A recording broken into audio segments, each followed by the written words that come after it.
Okay, here we're going to talk about strain, and there's two types of strains that we're going to talk about. The first being normal strain, and by definition, normal strain is essentially the change in length per unit length. So what I have here is an undeformed body, and basically I have a line segment that I'm drawing here between A and B. We're going to call that delta S.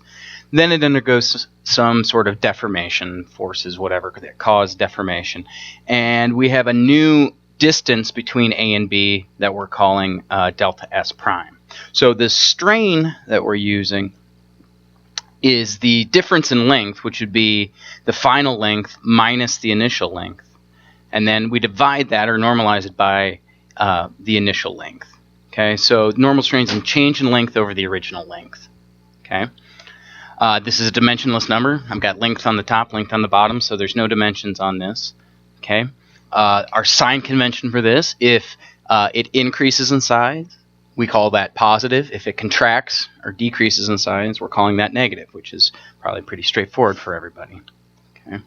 And now what happens with normal strain is we actually have a change in volume. And as we'll talk about later in a different lecture,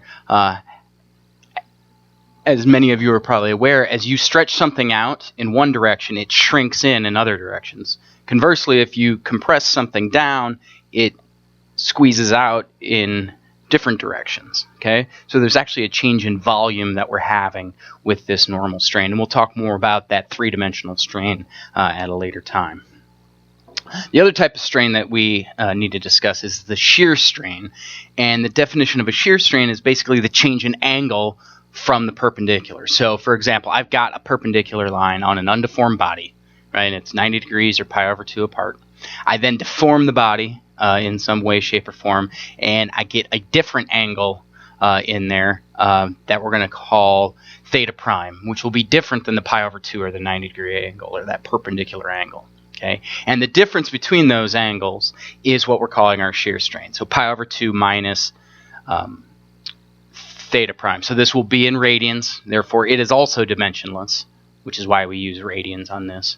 Okay, our sign convention for this is if this theta prime is less than 90 or less than pi over 2, we're calling that a positive strain. So if that angle gets smaller, we call it positive.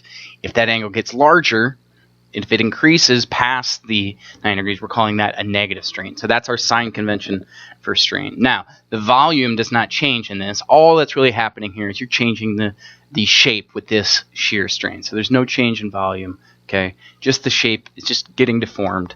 Again, there's no volume change. Now, in engineering applications, these are incredibly small values, like 10 to the minus 6 sorts of values, okay?